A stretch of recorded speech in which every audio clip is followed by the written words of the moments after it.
Bonjour à toutes et à tous. Allez, on se retrouve aujourd'hui pour une révision cruciale, un vrai grand classique du bac de philo, le fameux sujet science et religion.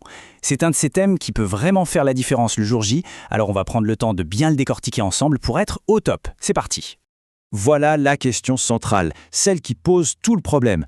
D'un côté, on a la science qui cherche des vérités qu'on peut prouver, qu'on peut vérifier, et de l'autre, la religion qui nous propose des vérités basées sur la révélation, sur la foi.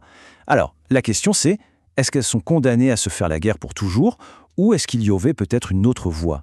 Pour bien répondre, on va suivre un plan hyper classique, mais croyez-moi, il est redoutablement efficace pour le bac. Thèse, antithèse, synthèse.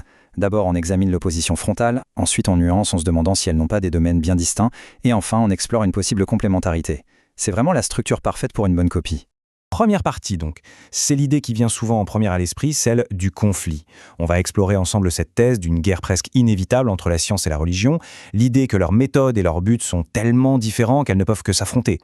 Ce tableau y résume parfaitement ce choc des cultures. Regardons de plus près. D'abord, la méthode. La science, elle, fonctionne avec la preuve, la démonstration. La religion, elle, se fonde sur la révélation, sur l'autorité d'un texte. Ensuite, le critère de vérité, une théorie scientifique, et ça c'est fondamental, elle accepte d'être provisoire, d'être un jour réfutée. La religion, elle, repose sur le dogme, qui par nature est indiscutable. Et enfin l'attitude, le scientifique a besoin du doute pour avancer, alors que le croyant se base sur la foi, la confiance. C'est vraiment, comme disait le philosophe Bertrand Russell, deux mondes à part. Et s'il y a un mot qui cristallise cette opposition, c'est bien celui de dogmatisme. Le dogmatisme, c'est cette attitude qui consiste à dire « ceci est la vérité, point final, on ne discute pas ». C'est tout l'inverse de l'esprit scientifique, qui lui se nourrit justement de la critique et de la remise en question. Le conflit semble donc inscrit dans leur ADN en quelque sorte. Et ce qui fait la force de la science, c'est ce que le philosophe Karl Popper a appelé le critère de falsificabilité. C'est simple en fait. Une théorie n'est vraiment scientifique que si on peut imaginer une expérience capable de la mettre en défaut, de la prouver fausse. C'est comme ça que la science avance, en chassant ses propres erreurs pour s'approcher un peu plus de la vérité. Une affirmation comme « Dieu existe » à l'inverse n'est pas falsifiable. On ne peut pas monter une expérience pour prouver qu'il n'existe pas. Pour Popper, ça sort donc du champ de la science. Pour un penseur comme Karl Marx, le problème va encore plus loin. La religion, ce n'est pas juste une erreur, c'est carrément une illusion dangereuse. Sa fameuse phrase « l'opium du peuple », ça veut dire quoi ? Eh bien, que la religion agit comme une drogue. Elle endort les gens, elle leur promet un paradis après la mort pour qu'ils supportent leur misère sur Terre, et ça les empêche de se révolter pour changer leur situation bien réelle. Et bien sûr, l'histoire ne manque pas d'exemples de ce conflit.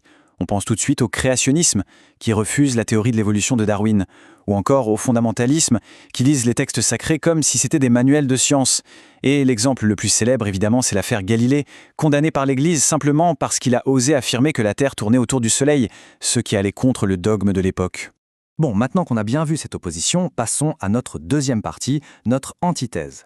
On va se poser une question simple. Et si tout ça n'était qu'un énorme malentendu ? Et si la science et la religion ne jouaient tout simplement pas dans la même catégorie ? Voilà l'idée clé de cette partie. La science, son job, c'est de répondre à la question « Comment ?» Comment fonctionne l'univers ? Comment les espèces évoluent ? La religion, elle, s'intéresse à une toute autre question. Pourquoi ? Pourquoi suis-je ici ? Pourquoi faut-il être bon ? Ce sont deux quêtes totalement différentes.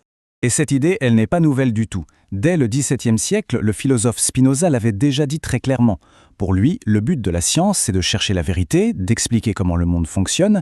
Le but de la religion, c'est tout autre chose. C'est de nous enseigner la morale, de nous apprendre à bien agir pour vivre ensemble en paix. Deux objectifs différents, donc pas de concurrence possible. Prenons un exemple tout simple, la parabole du bon samaritain. Le but de cette histoire, ce n'est pas de raconter un fait historique qui s'est réellement passé. Non, c'est un récit symbolique dont la vérité est d'ordre moral, il faut aider son prochain.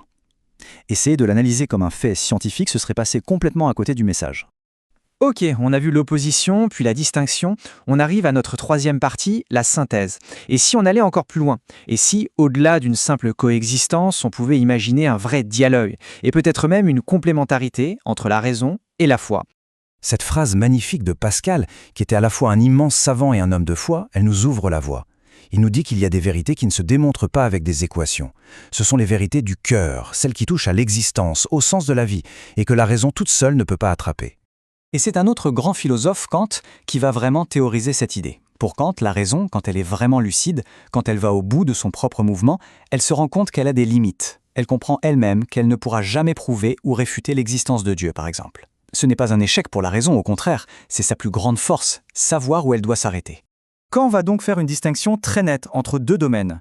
D'un côté, il y a le savoir, ça c'est le terrain de jeu de la science, c'est tout ce qu'on peut prouver, et de l'autre, il y a le croire, qui est le domaine de la morale. Par exemple, on ne peut pas prouver scientifiquement qu'on est libre, mais on est bien obligé de le supposer si on veut que des mots comme responsabilité ou mérite aient un sens.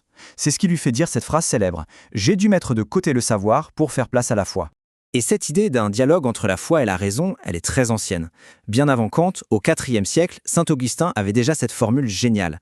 Comprendre pour croire et croire pour comprendre. C'est l'idée d'un cercle vertueux en fait. La raison nous empêche de croire à n'importe quoi, elle éclaire la soi.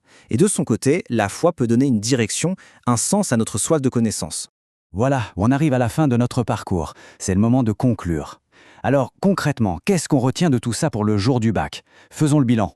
Voici le bilan en 3 points à retenir par cœur. Premièrement, oui, il y a bien l'opposition, mais seulement quand la religion sort de son rôle et veut se faire passer pour de la science pour expliquer le comment du monde. Deuxièmement, elles peuvent très bien coexister pacifiquement, si chacune reste dans son domaine, la science au comment, la religion au pourquoi. Et troisièmement, elles peuvent même se compléter. La raison sert de garde-fou à la foi pour éviter de tomber dans le fanatisme, et la foi peut nous guider sur les questions existentielles, là où la science n'a tout simplement rien à dire.